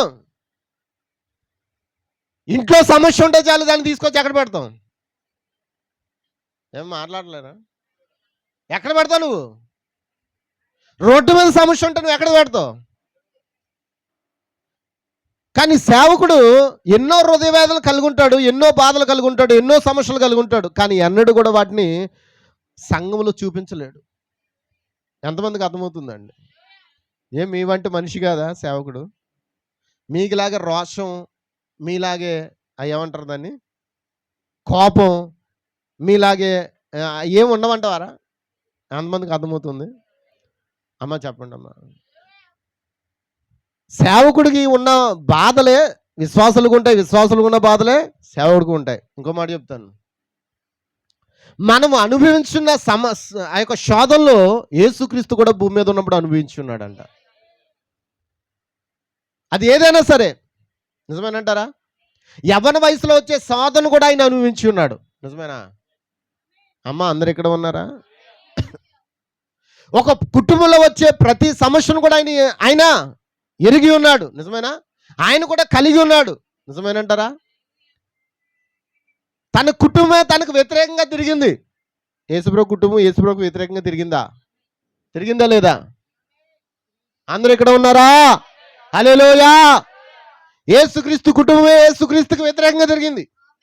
ఒక రోజున తన సహోదరులు, తన అక్క చెల్లెలు వీటికి పిచ్చి పట్టుకోవడానికి ప్రయత్నం చేశారంట. ఎవరిని? యేసుప్రభునే. యేసుప్రభును తన సొంత బంధువులే చంపడానికి ప్రయత్నం చేశారు. నిజమేనా? యేసుప్రభు రక్త సంబంధులే ఆయన సిలువ వేశారు. నిజమేనంటారా? దేవునికి స్తోత్రం, దేవునికి స్తోత్రం. కానీ ఈరోజు ఆయనకు కావాల్సింది ఎవరో తెలుసా అండి? సేవకుని యొక్క బాధలోను, శోధనలోను, సమస్యల్లోను మీకుండే సమస్యలు సేవకుడికి ఉండవా? ఏమండి, మాకు అప్పులు ఉన్నాయి, మాకు సమస్యలు ఉన్నాయి, మాకు ఇలాగా శరీర బాధలు ఉన్నాయి అని మనం సాక్ష్యం ఇస్తున్నారు. మరి నేనేం చేయాలా? ఉండమంటారా? అమ్మా, మీకు భార్య పిల్లలు ఉన్నట్లుగా నాకు భార్య పిల్లలు ఉన్నారు. మీరు మీ కుటుంబం కొరకు ఎంత ప్రయాస పడుతున్నారో నేను కూడా నా కుటుంబం కొరకు అంతే ప్రయాస పడాలి. ఎంతమందికి అర్థమవుతుంది? మీరు ఎంతగా మీ కుటుంబాన్ని అభివృద్ధి చేయడానికి ప్రయత్నం చేస్తున్నారో నేను కూడా నా కుటుంబాన్ని అభివృద్ధి పరచడానికి నేను ప్రయత్నం చేస్తున్నాను. నేను మీరు కాదండి, మన దేవుడు కూడా సేమ్ యాజ్ ఇట్ ఈజ్ అదే పరిచయం చేస్తున్నాడు అండి. ఆయన కూడా తన కుటుంబాన్ని ఎక్కడ తీసుకురావాలనుకుంటున్నాడు? అభివృద్ధిలోనికి తీసుకురావాలనుకుంటున్నాడు. కానీ ఈరోజు సేవకుని ఉండవలసింది ఏంటంటే వెన్నుపోటు కాదు. ఏం కావాలి? సేవకుని ఎత్తిపట్టి నిలబెట్టేవారు ఉండాలి. అప్పుడు సేవ ఎలా వెళ్తుంది? ఏమండి, ఎవరో మాట్లాడట్లేదు. ఒక చిన్న అంశం చెప్పాలనుకుంటున్నానండి. నాకు దేవుడు గుర్తు చేస్తున్నాడు. ఈ కాలప్రవక్త చెప్పిందే. యేసు ప్రభు కలువరిశిలువలో మరణించినప్పుడు ఒక పక్షి ఆయన మేకుల దగ్గరికి వెళ్ళి ఏం చేస్తుందంట? అమ్మా, అందరు ఎక్కడ ఉన్నారా? ఆయన ఎంత శ్రమను అనుభవిస్తున్నాడు, నా కొరకు ఆయన చనిపోతున్నాడు గనుక, ఆయన చనిపోవడం నాకు ఇష్టం లేదు కనుక ఇప్పుడు నేను పోయి ఆయన సిలువ మీద నుంచి ఆయన విడిపించాలని ఏం చేస్తుందంట ఆ పక్షి? ఆ మాటలు ఇందులో ఉండవండి, ఇందులో ఉండదు. వేరొక వర్తమానం ఉంటుంది. దేవుడు ఆలోచనలు తీసుకొస్తాను నేను చెప్తాను. అది మనకి అవసరం. దేవునికి స్తోత్రం, హల్లెలూయా. ఎంతమందికి అర్థమవుతుంది? ఆ పక్షి ఏం చేస్తుందండి? ఆ మేకులు తీయడానికి ప్రయత్నిస్తుందంట. ప్రయత్నిస్తున్న సందర్భంలో అది తెల్లగా ఉంటుందంట దాని పొట్ట. ఆ యేసుక్రీస్తు యొక్క రక్తం అంట ఆ పక్షి యొక్క పొట్టకు అంటుకుని అప్పటి నుంచి ఆ పక్షి యొక్క పొట్ట ఎర్రగా మారిపోయిందంటండి. ఎంతమందికి అర్థమవుతుంది? ఈ కాలప్రవక్త అన్నాడు, అలాంటి పిట్టలు కనబడితే దయచేసి దాన్ని చంపవద్దని చెప్పాడు. కొన్ని పిట్టలకి పొట్ట ఎలా ఉంటుంది? ఎర్రగా ఉంటుంది అంటండి. ఎందుకనంటే యేసుక్రీస్తు కలువరిశిలో చనిపోవటం ఆ పెట్టెకి ఇష్టం లేదు కనుక అదేం చేస్తుంది, ఆయనకి సహాయం చేయడానికి ఆ మేకులు పీకడానికి వెళ్తుంది. కానీ కింద ఉన్న వాళ్ళు ఏం చేస్తున్నారు, ఈయన చచ్చాడో లేదో చూద్దామని కొంతమంది శూలం పట్టుకుని ఆయన పక్కటెముకలో పొడవడానికి ప్రయత్నం చేస్తున్నారు. ఇప్పుడు మనం ఆ పక్షి వలె ఆ మేకులు పీకడానికి సిద్ధంగా ఉందామా, లేకపోతే చచ్చాడో లేదో చూద్దాంలే అనుకుని కత్తితో ఏంటి పొడవడానికి చూద్దామా? ఎంతమందికి అర్థమవుతుంది? ఎంతమందికి అర్థమైంది? ఈరోజు సేవకుని కూడా అవే శోధనలు, అవే సమస్యలు ఉంటాయి. ఉన్నప్పుడు మనం ఏం చేయాలి? మనము ఒక సమస్యగా తయారవకూడదు. మనము ఆ సేవకునికి మనం ఏం చేయాలి? ఒక్కో సమస్యను పీకడానికి, లాగడానికి ప్రయత్నించాలి. కానీ ఇప్పుడు పరిస్థితులు ఎలా ఉన్నాయి? వాడి పాటలు వాడే పాడతాడు, వాడు విడిచిపెట్టండి అన్నట్టుగా ఈ రోజున ప్రజలు ఆ విధంగా తయారయ్యారు. ఎంతమందికి అర్థమవుతుందండి? దేవునికి స్తోత్రం. ఎంతమందికి అర్థమవుతుంది? కానీ దేవుని ప్రేమ ఏంటి? దేవుని ప్రేమ అంటే ఏంటి? గొచ్చబడిన మేకులను పీకటమే దేవుని ప్రేమ. హల్లెలూయా, హల్లెలూయా, దేవునికి స్తోత్రం. కానీ ఈరోజు దేవునికి ఎలాంటి వారు కావాలంట? యెహోషువ, కాలేబు లాంటి వారు కావాలంట. ఆయన ఎత్తి పట్టుకున్నట్లుగా మీరు ఆయన ఎత్తి పట్టుకోమని కాలప్రత చెబుతూ ఉన్నాడు. దేవునికి స్తోత్రం. ఈరోజు మన సంఘంలో ఉండవలసింది అంటే ప్రేమ. మనం ఒకరినొకడు ప్రేమించాలి. ఏలయనగా ప్రేమ దేవుని మూలంగా కలుగుచున్నది, దెయ్యం మూలం కాదండి. ప్రేమ ఎవరి వల్ల కలుగుతుంది? అమ్మ చెప్పాలి. దేవుని వల్ల కలుగుతుంది ప్రేమ. ప్రేమించు ప్రతివాడు దేవుని మూలంగా పుట్టినవాడు. మరి ప్రేమ లేనివాడు నావాడు కాడని వాక్యం చెప్తుంది. బైబిల్ చెప్పిందండి. మీరు చదువుకోవచ్చు. 1 కొరింథీయుల పత్రిక 13వ అధ్యాయంలో ప్రేమ లేనివాడైతే నావాడు కాడు, నేను వాడి యందు నిలవలేను అంటున్నాడు. ఈరోజు దేవుని ప్రేమ మనలో ఉండాలని ఎంతమంది నమ్ముతూ ఉన్నారండి? ఎంతమంది దేవుని ప్రేమను కలిగి జీవిస్తారండి? ఎంతమంది ఒకరికొకరు సహాయం చేసుకుంటారండి? దేవునికి స్తోత్రం, దేవునికి స్తోత్రం. ఆయన చెబుతూ ఉన్న మాట నేను చదువుతూ ఉన్నాను. హల్లెలూయా. అన్నిటికంటే ముఖ్యంగా ఒకరినొకరు ప్రేమించుకోండి, ఒకరినొకరు ప్రేమించండి. అపవాది ఏమి చెప్పినా వినవద్దు. ఇప్పుడు మీరు ఒక గొప్ప పెద్ద మాధుర్యకు గుంపుగా ఉన్నారు, కానీ నా హెచ్చరికను మరువద్దు. సాతాను ఈ విధంగా మిమ్మల్ని ఉండనీయుడు. మనల్ని అలా ఎలా ఉండనీయుడండి? ఒక గుంపుగా ఉండనీయుడు. ఎవరినైనా వాడు గురిగా ఉంచుకుని ఈ వర్తమానంలో చెప్పాడండి. అదే నేను చదవాలని ఆశపడుతున్నాను. హల్లెలూయా, హల్లెలూయా. ఎవరన్నా చదివితే బాగుంటుందేమో అని అనిపిస్తూ ఉంది. ఎవరన్నా మన మధ్య ఎవరన్నా సహోదరులు వచ్చి చదివితే బాగుంటుంది అనిపిస్తూ ఉంది. హల్లెలూయా. చూడండి, ఆయన అంటున్నాడు, నా హెచ్చరికను మరువద్దు. చూచారా, సాతాను ఈ విధంగా మిమ్మల్ని ఉండనీయుడు. వాడు ఒక విమర్శకుని లేదా ఒక అవిశ్వాసుని మీ వద్దకు తీసుకుని వచ్చును. వాడు వచ్చి కూర్చుని నెమ్మదిగా మీతో సహవాసం చేయను. అతడు తన విషమును మెల్లగా ప్రక్కనున్న సోదరునికి ఎక్కించును. దానితో అతడు సంఘమును ఏం చేస్తాడు? పాడు చేయను. అట్టివారి పక్షంన మీరు వహించొద్దు. అట్టివారి పక్షం మనం ఏం చేయకూడదు? వహించొద్దు అని చెప్పాడు. అట్టి దానితో మీకేమి సంబంధము లేదు. మీరు ఒకరి పట్ల ఒకరు దయ, ప్రేమ కలిగి మాధుర్యంగా ఉండండి. అందుకు కారకులకు స్త్రీ పురుషులు ఎవరైనా కానీ వారిని రక్షింపబడినట్లు ప్రార్థించండి. అంతేగాని వారిని ఏం చేయకూడదు? వారిని ఏం చేయకూడదు? తృణీకరించకూడదు. మరి క్రీస్తు మీలో బయలుపరచబడ్డాడన్న విషయం తెలియబడాలంటే ఏం చేయాలి? మీరు ఒకరి ఎడల ఒకరు ప్రేమను, మరి యేసు ప్రభువులో ప్రేమ ఉందా? దేవుళ్ళో ప్రేమను గుణలక్షణం ఉందా? అమ్మా నన్ను చెప్పనివ్వండి, ఇంకా నాకు చాలా విషయాలు ఉన్నాయి. మీరు నన్ను ముందుకు తీసుకెళ్తే నేను ముందుకు వెళ్ళిపోతాను. ఈరోజు సంఘం ఎలా అయిపోయింది? ఒకరి పట్ల ఒకరు దయ లేదు, ఒకరి పట్ల ఒకరు కనికరం లేదు, ఒకరంటే ఒకరు చేదు. నిజమేనా? ఏమంటే కుటుంబం ఎప్పుడైతే ఒకే మాట మీద నిలబడుతుందో ఆ కుటుంబం ఎలా ఉంటుందో తెలుసా అండి? ఎవ్వడు కూడా ఆ కుటుంబాన్ని కదల్చలేడండి. ఆ కుటుంబం ఎందుకంటే బండ మీద కట్టబడింది. నువ్వు బండ మీద కట్టబడిన వాడైతే నువ్వు ఎవడ మాట వినవండి. నువ్వు బండ మీద కట్టబడి ఉన్నావు అనుకో, ఆ బండ నిన్ను కదల్చదండి.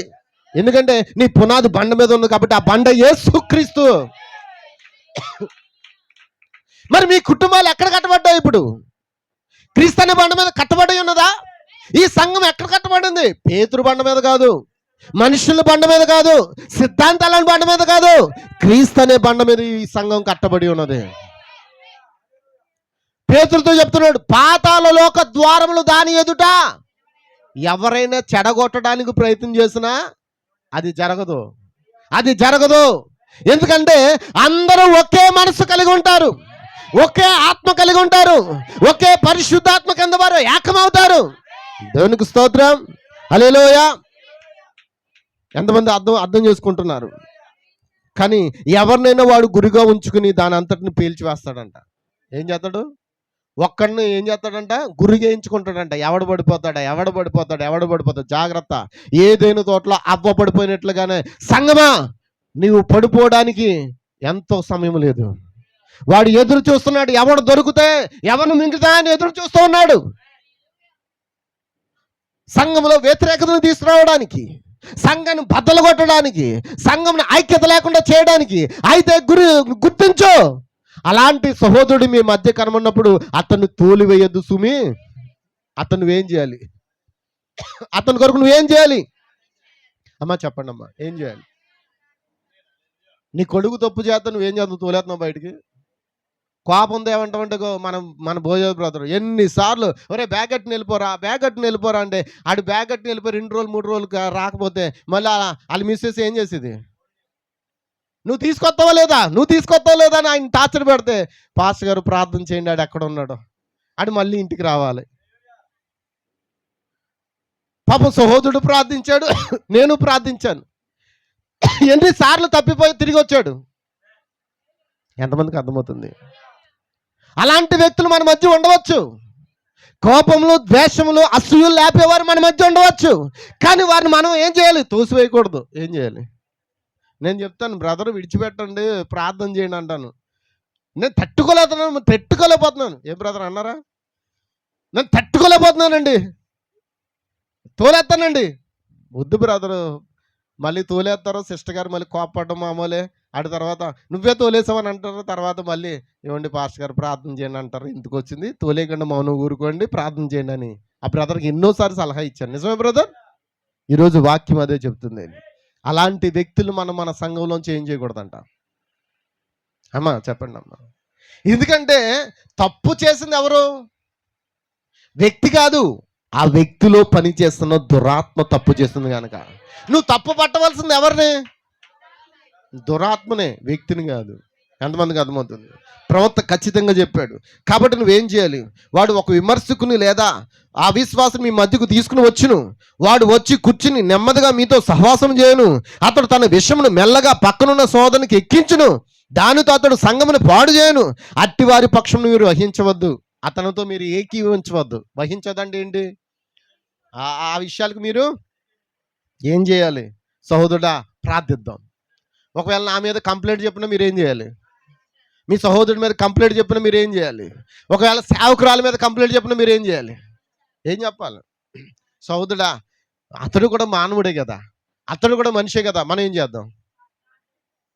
అమ్మా అందరు ఇక్కడ ఉన్నారు, మీరు మాటలు రావట్లేదు. అందరు ఇక్కడ మోగాలేనా? అమ్మా అందరూ మోగాలి ఇక్కడ. ఏమో శత్రువు మీ మూతులకి టేప్ వేసినట్టు ఉంది. ఈరోజు ఆ టేపుని తీసేసుకోండి. హల్లెలూయా. మీరు నోరిప్పి ఆమెను చెప్తే శత్రువు మీ మధ్య ఏం చేయాలి ఇప్పుడు మనం? హల్లెలూయా. మా అమ్మగారి కంటే ఆమెకి మాటలు వినబడవు, మాటలు రావు. ఆమె మోగావిడు కాబట్టి అట్లానే ఉంటుంది. ఆమెకు తెలియపోయినా ఆమె అలా తల ఊపుతుంది. నేను మాట్లాడిన ప్రతి మాటకి అలా తల ఊపుతుంది. నేను అనుకుంటాను, ప్రభు ఒకదేనా ఆమెకి ఈ మాటలు ఆమె హృదయంలోకి వెళ్ళిపోను కాక. ఏదో రోజు వెళ్ళిపోద్ది అంతే. నేను ఆమె కోసం మాట్లాడుతున్న సంగతి ఆమెకు తెలియదు, కానీ ఆమె అనుకుంటుంది ఆమెకు తెలుసేమో అని. కానీ ఇక్కడ మీతో మాట్లాడుతున్నా కూడా మీరు ఎలా ఉన్నారంటే ఆమె కంటే దారుణంగా ఉన్నారు మీరు. ఆమె బెటరు. ఆమె ప్రతి మాటకి ఇలా తల ఊపుతుంది. ఆమెకి ఏదో అర్థమైనట్లుగా ఆమె ఇలా తల ఊపుతుంది. ఆమె నేను చెయ్యెత్తుతుంటే ఆమె చెయ్యెత్తుతుంది. నిజమేనా? కానీ ఆమె చేస్తున్న ఆ యొక్క భాగం కూడా మీరు ఏం చేయలేకపోతున్నారు. మీరు అసలు ఏమీ చేయలేకపోతున్నారు. కారణం ఏంటంటే పరిశుద్ధాత్మ మీలోనికి వచ్చేటకు మీరు అవకాశం ఇవ్వట్లే. ఆ శత్రువు మీ పక్కనే కూర్చున్నాడు. ఆడు ఎక్కడో లేడు, వాడు మీ పక్కనే కూర్చున్నాడు. మీ మనసులు పాడు చేస్తూ ఉన్నాడు, మీ హృదయములు పాడు చేస్తున్నాడు. వాడి ఉద్దేశం ఏంటో తెలుసా? నువ్వు ఆ రాజ్యమునకు రాకుండా చెయ్యాలనే. అయితే వాడికి మీరేం చేయకూడదు, అవకాశము ఇవ్వకూడదంటే నువ్వేం చేయాలి? ఆయన అడిగిన మాటకి నువ్వు ఆమేన్ చెప్పాలి. హల్లెలూయా. మనం ఒకరినొకరు ప్రేమించాలి. ఒక సహోదరుడు ఒక సహోదరుని గురించి వ్యర్థంగా మాట్లాడినప్పుడు, సహోదరుడా అతడు చేయలేదు, సరే అతనిలో ఉన్న దురాత్మ చేసి ఉంటుంది, మన ఇద్దరం చేయబట్టి ప్రార్థిద్దాం. సహోదరి ఆమె కావాలని చేయలేదు, ఆ పొరపాటు ఆమెలో ఉన్న దురాత్మ కానీ చేయించిందేమో, మన ఆ సహోదరు కొరకు మనం ఏం చేద్దాం? ప్రార్థిద్దాం. ఒకళ్ళ సేవకుని మీద ఏదైనా చెప్పవచ్చు, కిట్టని విషయం చెప్పవచ్చు, లేదా ఇలా అలానే చెప్పవచ్చు. అయినా మనం ఏం చేయాలి? ప్రవక్త ఎందుకు విషయాలు చెప్తున్నాడు? దేవుడు మర్మమైన క్రీస్తు మనలో బయలుపరచబడాలి. ఇప్పుడు దేవుడు మర్మంగా ఉన్నాడు, అదృశ్యులుగా ఉన్నాడు. ఆయనలో ఉన్న గుణలక్షణాలన్నీ క్రీస్తులో కుమ్మరించుకున్నాడు. మరి క్రీస్తు చేంజ్ చేశాడు. ఇప్పుడు క్రీస్తులో ఉన్న గుణలక్షణాలన్నీ సంఘములో కుమ్మరించాడండి. నిజమేనా? ఆయన ప్రేమ ఉంటే మనమేమి ఉన్నాం, ఆయన వాక్యం ఏముంటే మనమేమి ఉన్నాం. దేవునికి స్తోత్రం, దేవునికి స్తోత్రం, దేవునికి స్తోత్రం. ఎంతమందికి అర్థమవుతుంది? నాకు ఇంకొక 10 నిమిషాలు ఉందంటే ముగించడానికి. ఇంచుమించు ఒక పేజీ అవ్వలేదు నాకు. దేవునికి స్తోత్రం. సరే, ఏదేమైనా మనం మంచిగా మనం వాక్యాన్ని నేర్చుకోవడం మనకు కావాలి. ఆయన ఏమై ఉన్నాడో మనం కూడా. నిజమేనా? దేవునికి స్తోత్రం, దేవునికి స్తోత్రం. హల్లెలూయా. మీరు ఒకరి పట్ల దయా ప్రేమ కలిగి మాధుర్యంగా ఉండండి. ఎవరేమీ చెప్పినా, ఆ సహోదరుడు ఎలాగా, ఈ సహోదరు ఎలాగా, ఈ సహోదరు ఎలాగా అని చెప్పినా, అది దాన్ని ఏమంటారంటే పీసియన్స్ అంటారు. దాన్ని ఇక్కడ ఏముంటుందంటే సహనం, ఆశనిగ్రహం. పీసియన్స్ అంటే ఆశనిగ్రహం. ఆశనిగ్రహం అంటే ఏంటి? ఒక్కరి గురించి ఒకరు మాట్లాడుకోవడమే ఆశనిగ్రహం. అది మనలో ఉండాలి. ఒకరి గురించి ఒకరు చెడ్డగా మాట్లాడేది కన్నా ఆ వ్యక్తి గురించి మనం ఏం చేయాలి?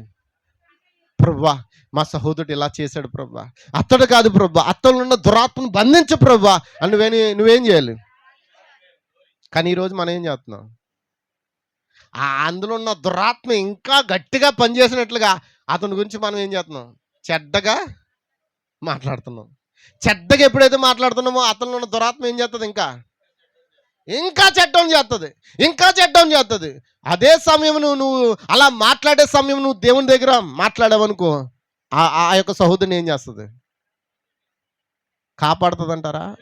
కాపాడుతుందా? దేవునికి స్తోత్రం, దేవునికి స్తోత్రం. హల్లెలూయా.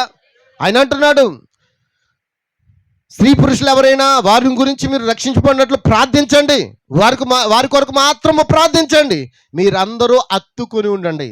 ఎలా ఉండాలి అమ్మ? చెప్పండి అమ్మ, ఎలా ఉండాలి? మీ సంఘ కాపరితో మీరు ఏం చేయాలి? నిలిచి ఉండాలి. మరి సేవకునికి బాధలు ఉండవా? కష్టాలు ఉండవా?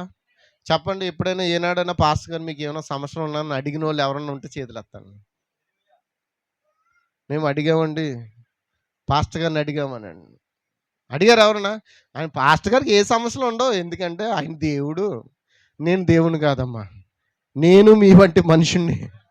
దేవుడికే కష్టాలు తప్పలేదు. నిజమేనా? మరి దేవుడికి కష్టాలు ఉన్నప్పుడు సేవకుడికి కష్టాలు ఉండవా?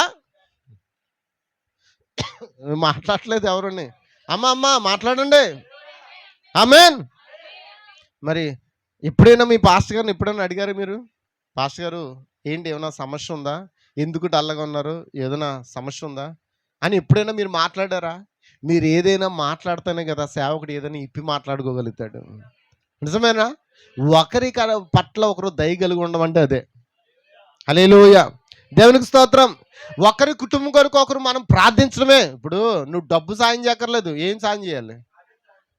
నీ ప్రార్థన చాలా అవసరం సేవకునికి, నీ ప్రార్థన చాలా అవసరం సహోదరుడికి, నీ ప్రార్థన చాలా అవసరం ఎవరికి? సహోదరికి.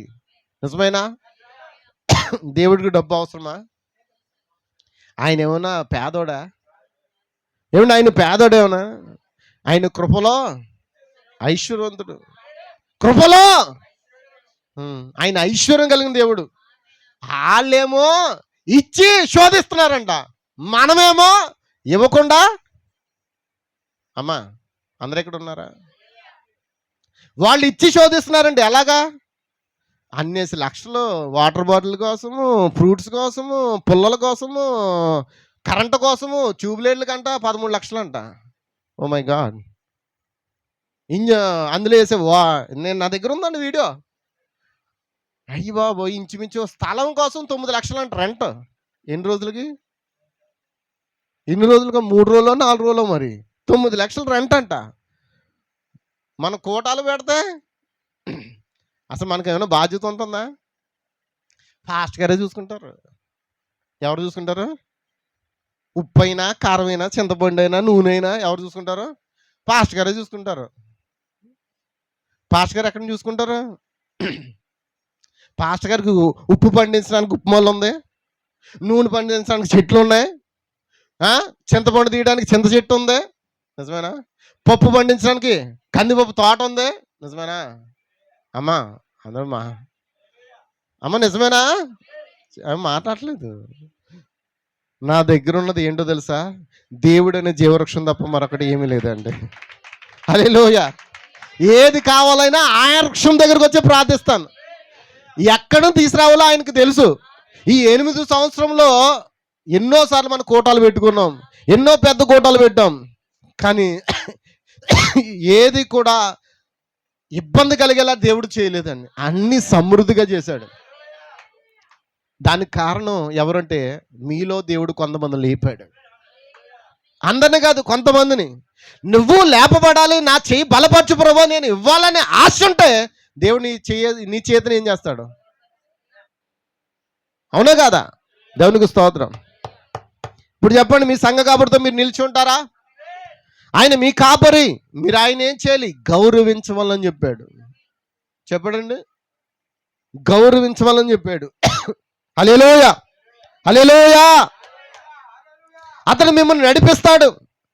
ఆ విధంగా చేటుకు అతడు దేవుడు నియమించి ఉన్నాడు. అతన్ని మనుషుల చేత నియమించబడ్డానా, దేవుని చేత నియమించబడినవాడా? మనుషులందరూ నాకు ఎన్నుకుని ఓటేశారా? ఏమైనా ఓట్ల ఎలక్షన్ పెట్టి నన్ను ఏమైనా ఓటేసి ఎన్నుకున్నారేంటి? మీకేమైనా హామీలు ఏమి ఇవ్వలేదు నేను. పరలోక రాజ్యం ఇస్తానని కూడా హామీ ఇవ్వలేదు నేను.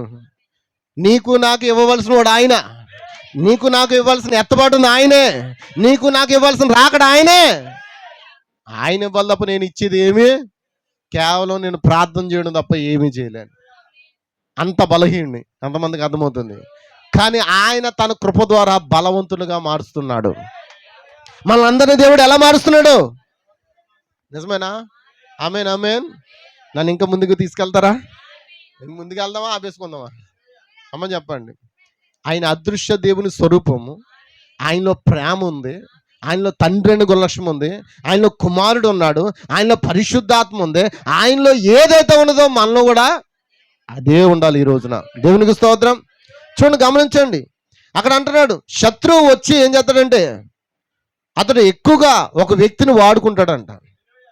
మరి ఆ వ్యక్తిగా నువ్వు ఉండాలనుకుంటున్నావా, లేకపోతే ఆ యొక్క శత్రువుని ఎదిరించే శక్తిగా ఉండాలనుకుంటున్నావా? ఎలా ఉండాలనుకుంటున్నావు? హల్లెలూయా!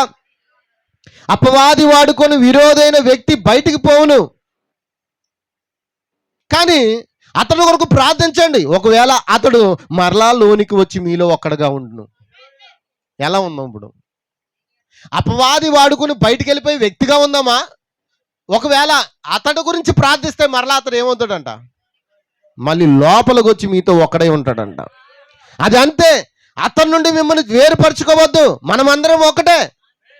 ఎంతమందికి అర్థమవుతుంది? కొరింథీలో రాసిన మాట మీకు తెలిసి ఉంటుంది, చాలాసార్లు చదివి ఉన్నాం మనం. 1 కొరింథీలు 12వ అధ్యాయం అనుకుంటాను.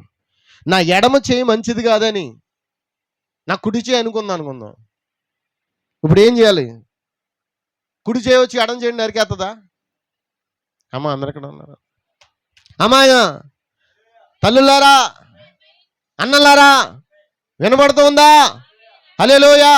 నా ఎడం చేయి మంచిది కాదని కుడి చేయి అనుకుంటే కుడి చేయి వచ్చి ఎడం చేయి నరికేస్తుందా? నరికేత ఏమవుతుంది?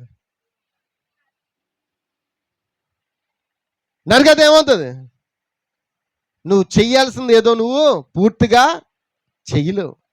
ఒక పని చేయబడాలంటే ఖచ్చితంగా మన రెండు చేతులు చాలా కావాలి, చాలా ఇంపార్టెంట్. ఈ చేతులు దేవుడు ఎందుకు ఇచ్చాడు తెలుసా? దేవుని కొరకు పరిచయం చేయడానికి. హల్లెలూయా. అమ్మా అందరు ఇక్కడ ఉన్నారా? దేవునికి స్తోత్రం, దేవునికి స్తోత్రం. సంతోషం ఒక చేతితోనే పేడ కొట్టమందాం, రెండో చేతితో పేడ వాయించేద్దాం. ఇప్పుడు ఒక చేతితో ఎలా వాయించగలడు?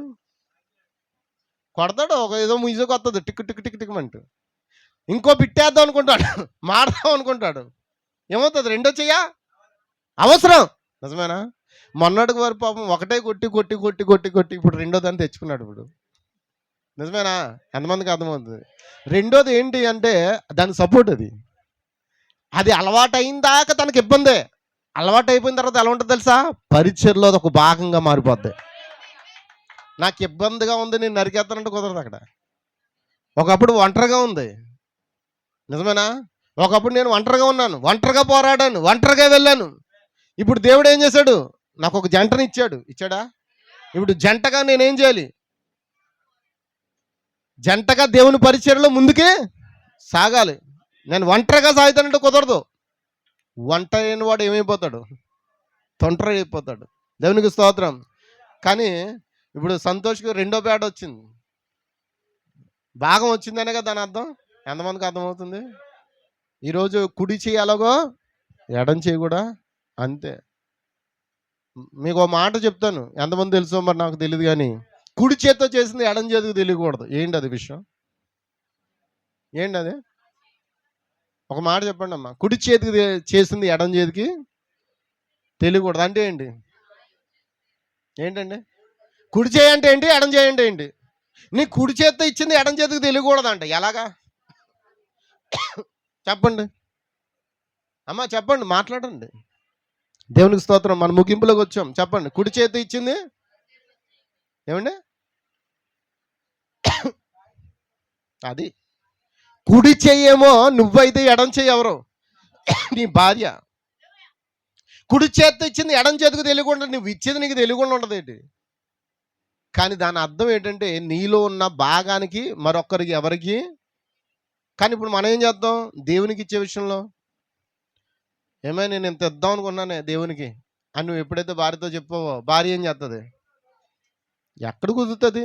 అక్కడ సీట్ వేయాలా, ఇక్కడ డోకరా కట్టాలి, ఇక్కడ కరెంట్ బిల్లు కట్టాలా, అక్కడ ఏసీ బిల్లు కట్టాలి, ఇక్కడ ఇది కట్టాలి, అక్కడ అది కట్టాలి. మళ్ళీ ఏం చేస్తారు? అన్నీ గుర్తు చేస్తారు లేదా? చెప్పండి. ఇప్పుడు ఏమైంది? చేసే పరిచయం ఏమైంది? రెండు చేతులు చేయవలసిన పరిచయం ఏమైపోయింది? ఆగిపోయిందా? ఇప్పుడు దేవునికి ఇచ్చుటలో కుడి చేదే, ఎడం చేయా? భార్య ఇచ్చేది భార్యదే, భర్త ఇచ్చేది భర్తదే. అవునా కదా? కానీ ఇద్దరు మాట్లాడుకున్నారు అనుకోండి, అన్ని సమస్యలు గుర్తొస్తాయి. ఇద్దరు మాట్లాడుకుంటా దేవునితో మాట్లాడుకుని దేవునికి ఇవ్వాలనుకుని ఇస్తే ఏమవుతుంది? అది నువ్వు ఎంత ఇచ్చినా దేవునికి తక్కువే. హల్లెలూయా. దేవునికి స్తోత్రం. నేను చివరిగా మాట చెప్తూ ఉన్నాను, 12 అయిపోతూ ఉంది. అందరు ఇక్కడే ఉన్నారా? నా ఎడం చేయి మంచిది కాదని కుడి చేయి ఒకవేళ అనుకున్నదనుకో, దాన్ని నరికేస్తుందా? హల్లెలూయా. కానీ అలా చేయలేం. కానీ ఎందుకనంటే నా శరీరంలో ఏ చిన్న భాగమైనా నాకు అవసరమై ఉన్నది. నిజమేనా? దేవుడు మనల్ని ఒక శరీరంగా ఉంచాడు. ఒకరితో ఒకరు మనం మంచి సంబంధము కలిగి జీవించవలను. మనం అందరము క్రీస్తు యేసులో ఏమై ఉన్నాం? భాగమై ఉన్నామా? దేవునికి స్తోత్రం. హల్లెలూయా. క్రీస్తు యేసులో ఎలా ఉన్నామండి? భాగమై ఉన్నామా? ఎంతమంది ఇక్కడ క్రీస్తు యేసులో భాగంగా ఉన్నవారు? అందుకే ఈ రోజును గమనించండి, దేవుని సంఘంలో నువ్వు భాగమై ఉంటే దేవుని సంఘంలో మనం ఎట్లా ప్రవర్తించాలో, మనం అందరం ఎట్లు కలిపి ఉండవలనో, పరలోక స్థలం ముందు ఎట్లు కలిసి కూర్చుండవలనో అందులో ఉన్నది. ఇక్కడ ఒక మాట చెప్తుండో ప్రవక్త, దయచేసి ఎవరైనా దాన్ని చదివితే నాకు బెటర్ అని అనిపిస్తూ ఉంది. ఇక్కడ ఎవరైనా చదువుకున్న వాళ్ళు ఉంటే దయించి నాకు సహాయం చేయండి. బ్రదర్స్ చదవా ఏంటి? తెలుగు చదవడం రాదా? ఇంగ్లీషు? దేవునికి స్తోత్రం. ఇక్కడ ఎవరు చదవరా? చదువుతారు బ్రదర్? రెండు బ్రదర్. నేను ఎందుకు చదివించాలనుకుంటున్నానంటే ఇది నా మాట కాదు, ఇదేంటి నిజమేనా? బ్రదర్ చదువుతాడు ఒక మాట చూడండి. మనం ఎక్కడ కూర్చుండో పెట్టబడి ఉన్నామా? మనము హల్లెలూయా. మనము పరలోక స్థలము యందు కూర్చొని ఉన్నాము. ఇంటి యొద్ద కూర్చోవద్దు. మీ హృదయమందు దేవుడున్నచో మీరు ఇంటి వద్ద తలుపులు వేసి కూర్చొనక మీ సహోదరులతో నివాసము చేయుటకు పరిగెత్తి వచ్చెదరు. మీరు ఆ విధముగా భావించని ఎడల మీరు ఇప్పుడు ప్రార్థన చేయవలనని చెప్పుచున్నాను. ఎందుకనగా మనము అంత్యదినములలో ఉన్నామని బైబిల్ హెచ్చరించుచున్నది. ఆ దినము సమీపించుట మనము చూచినప్పుడు మరి ఎక్కువగా క్రైస్తవ ప్రేమ దైవ ప్రేమలతో ఒకరినొకరు ప్రేమించుకొనుచు ఉండవలనని యేసుక్రీస్తుతో కూడా పరలోక స్థలమందు మనమందరము కలిసి కూర్చునవలనని ఒకరిని ఒకరము కొనుచుండవలను. ఇందువలన మీరు ఆయన శిష్యులని జనులందరూ తెలుసుకుందురు. ఒకరి పట్ల ఒకరు ప్రేమ కలిగి ఉండుడి. హల్లెలూయా. God bless you brother. హల్లెలూయా. అమ్మ ఎంతమంది ఉన్నారు? మనం ఏం చేయాలంటే పరలోక స్థలంలో మనం కూర్చున్నామా? ఇప్పుడు మీరు ఎక్కడ కూర్చున్నారు చెప్పండి. నిజమేనా? పరలోక స్థలం అంటే ఏంటి? నువ్వే. ఆయన ఒక పరలోక స్థలం అయితే ఆయన నీవు ఒకటైతే ఆయన ఏమై ఉన్నాడు, నువ్వు కూడా అదే ఉన్నాడు. ఆయన నిత్య జీవం అయితే నువ్వు కూడా నిత్య జీవమే. మరి పరలోక స్థలంలో కూర్చుండబెట్టబడి ఉన్నామని గుర్తించి ఇంటి వద్ద కూర్చోవద్దు. కానీ మనం ఏం చేస్తున్నాం? అవునా కదా? మీ హృదయమందు దేవుడున్నచో మీరు ఇంటి వద్ద తలుపులు వేసి కూర్చోనక మీ సహోదరునితో సహవాసం చేయుటకు పరిగెత్తుకుని వస్తారంట. ఎలా వస్తారు? నిజమేనా? ఇప్పుడు మనం సహవాసం చేయడానికి వచ్చామా? మనం అందరం క్రీస్తుతో సహవాసం చేయడానికి వచ్చున్నామా? మన పరలోక స్థలంలో కూర్చుండబెట్టబడి ఉన్నామా? హల్లెలూయా. పౌలు చెప్పాడా? మీరందరూ ఎక్కడున్నారు? మీరందరూ ఎక్కడున్నారు? ఇప్పుడు పరలోక స్థలంలో కూర్చుండబెట్టబడి ఉన్నారని మీరు గుర్తించే దేవుని సన్నిధికి వచ్చి ఉన్నారు. అందుకే మీ హృదయమందు దేవుడు ఉండొచ్చు మీరు ఇంటి వద్దే తలుపులు వేసి కూర్చొనక మీ సహోదరునితో సహవాసం చేయుటకు పరిగెత్తి వచ్చెదరు. మీరు ఆ విధంగా భావించిన ఎడల మీరు ఇప్పుడు ప్రార్థించమని చెప్పుచున్నాను. ఎందుకనగా మనం అంత్యదినములో ఉన్నాము. హల్లెలూయా. ఎంతమందికి అర్థమవుతుంది? దేవునికి స్తోత్రం. మనం ఎక్కడున్నామండి? నిజమేనా? అంత్యదినంలో ఉన్నామండి. అంత్యదినంలో ఉన్నాం కనుక మనం ఒకరితో ఒకరు ప్రేమ కలిగి దైవ ప్రేమలతో ఒకరినొకరు ప్రేమించుకుంటూ యేసుక్రీస్తుతో కూడా పరలోక స్థలములో మనమందరము కూర్చోవడానికే దేవుని సన్నిధికి రావాలి. హల్లెలూయా. ఎంతమందికి అర్థమవుతుందండి? హల్లెలూయా. ఒక సహోదరుడు ఒకవేళ తప్పిదం చేస్తే నువ్వేం చేయాలి? అతని విషయంలో నువ్వు ప్రార్థించాలంట. ఏం చేయాలండి? అతన్ని రెచ్చగొట్టకూడదు. నువ్వేం చేయాలి? అతను వేలు పెట్టి చూపించకూడదు. అతని కొరకు నువ్వేం చేయాలి? ప్రవక్త చెప్తూ ఉన్నాడు, అపవాది తంత్రములను ఎదురించుటకు శక్తిమంతులగున్నట్లుగా దేవుని యొక్క సర్వాంగ కవచం మనం ఏం చేయాలి? ధరించుకోవాలి. దేవుని సన్నిధికి రావాలి. ఇంటి వద్ద కూర్చోకూడదు. దేవుని సన్నిధిలో గడపాలి, సహవాసం చేయాలి. ఎందుకంటే మీరు ఎక్కడ ఉన్నారు? మరి భూమి మీదే ఇంకా ఉన్నామో అని అనుకుంటే మీరు భూమి మీద ఉన్నారులేండి. కానీ ఇప్పుడు మనం ఎక్కడ ఉన్నామంటే ఎక్కడైతే క్రీస్తు శరీరం కలిసి ఉన్నదో అక్కడే పరలోక రాజ్యం ఉన్నది. అందుకే పరలోక రాజ్యం ఎక్కడుందో అక్కడ మనం ఉండాలి. అందుకే మన సహోదరుడు ఎవరైనా తప్పు చేసాడు, చేయి తప్పు చేసింది, ఇప్పుడు నేను ఈ చేయితో ఏం చేస్తాను? ఈ చేతిని నరికితే పని అవుతుందా? అమ్మ అందరు ఎక్కడ ఉన్నారా? నరికితే పని అవుతుందా? అవ్వదండి. దీన్ని ఏం చేయాలి? సరి చేయాలి. ఎంతమందికి అర్థమవుతుంది? అందుకే ఒకవేళ ఒక సహోదరుడు చిన్న తప్పిదము ఉన్నట్లు నీకు తెలిసిన ఎడల ఇట్లు తలంచుము, సోదరైనా కానీ ప్రభువా నాలో ఎట్టి ద్వేషము మొలకెత్తకుండానట్లు సహాయించే. ఒకవేళ ద్వేషం అనే వేరు నీలో పుట్టిందనుకో, కోపం అనే వేరు నీలో పుట్టిందనుకో, నువ్వేం చేయాలి? ప్రభువా దాన్ని పెరికివేయను ప్రార్థించాలి. ఎంతమందికి అర్థమవుతుంది? ఎందుకని తెలుసండి? ఆ మాట చెప్తున్నాడు కాలప్రవక్త. అసూయ, ద్వేషము, క్రోధము అనునవి విష ఆమ్లం వంటి అంట. ఏంటండి విష ఆమ్లం అంటే? ఏంటండి ఆమ్లం అంటే? ఏంటి? వాటర్. నీలా ఏమవుతాయి? ప్రొడ్యూస్ అవుతాయి. చెడు దాన్ని ఏమంటారు? చెడు కణాలు నీలో ప్రొడ్యూస్ అవుతాయి.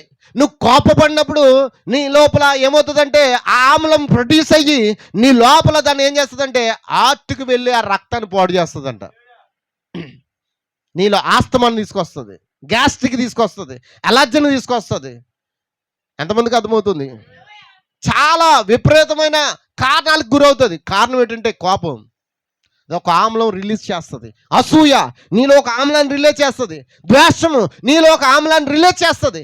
దానివల్ల నీకేమవుతుంది? రకరకాల సిమ్టమ్స్ నీకు కనబడుతూ ఉంటాయి. దానివల్ల ఏం జరుగుతుందో తెలుసా? అసలైన కారణం ఏం చెప్తున్నాడంటే అది నీలో ఉన్న పరిశుద్ధాత్మను బయటకు తోసివేస్తుందంట. ఎంతమందికి అర్థమవుతుంది?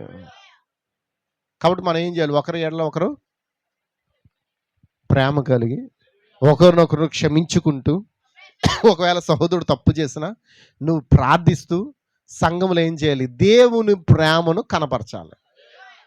అప్పుడే దేవుని మర్మమైన క్రీస్తు నీలో బయలుపరచబడతాడు. ఆల్రెడీ దేవుని మర్మమైన ఆ యొక్క ప్రత్యక్షత క్రీస్తులో బయలుపరచబడితే ఇప్పుడు క్రీస్తులో ఉన్న గుణలక్షణాన్ని ఎవరిలోకి వస్తున్నాయి? ఇప్పుడు మరి క్రీస్తు నీలో కనబడాలి లేదా? క్రీస్తు ప్రేమ నీలో ఉండాలి కదా. అందుకే సహోదరుడు తప్పు చేత మనం ఏం చేయాలి? అది నీ చెయ్యే కావచ్చు, కానీ నువ్వు ప్రార్థించు. అతన్ని తప్పుగా ఎంచొద్దు, అతని మీద కోపం చూపవద్దు, అతని మీద ద్వేషం చూపవద్దు. ఎందుకంటే చిన్నపాటి కోపం అంటండి, ఈ స్థలం ముందు చిన్నపాటి కోపం పరిశుద్ధాత్మను బయటికి నెట్టివేస్తుంది అంటండి. అది ఎటువంటి మాట అయినా సరే, చిన్నపాటి అసూయ, చిన్నపాటి ద్వేషం యేసుక్రీస్తు నీలో ఉండి బయటికి వెళ్ళిపోతాడంట. అందుకే ఎల్లప్పుడూ మనం ఎలా ఉండాలంటే దయ కలిగి ప్రేమ కలిగి జీవించాలని వాక్యం చెప్తుంది. మరి ఎంతమంది అలా ఉండాలని ప్రార్థిస్తారు? ఈ వారమంతా మీ ప్రార్థన ఏంటి? ఈ వారమంతా మీకు అప్పగిస్తున్నాను. ఏంటి ఆ ప్రార్థన? మొదట మీ గురించి ప్రార్థన చేయండి. ప్రభువా నన్ను మార్చు. నిజమేనా? ఎంతమంది ప్రార్థిస్తారు? నాలో గర్వం ఉండకూడదు, నాలో ద్వేషం ఉండకూడదు, నాలో అసూయ ఉండకూడదు. ప్రభువా అలాంటి ఆ చిన్నపాటి ఆ కోపము ఒకవేళ నిన్ను బయటికి నెట్టివేస్తే నేను నశించిపోతాను. ప్రభువా నీవు నాలోనికి రా, నన్ను సాత్వినిగా చెయ్యి, నన్ను దీన మనసుగా చెయ్యి, నన్ను నీవాడిగా చెయ్యి. నా సహోదరుని ద్వేషించకుండానట్లుగా ఆ సహోదరుడి పట్ల ప్రేమను కనబరచు. ప్రభువా నువ్వేం చేయాలి? ప్రార్థించాలి. ఎంతమంది ప్రార్థిస్తారు? ఎంతమంది ప్రార్థిస్తారు? హల్లెలూయా. God bless you. God bless you. God bless you. God bless you. దేవుడు మనల్ని దీవించును గాక. God bless you. God bless you.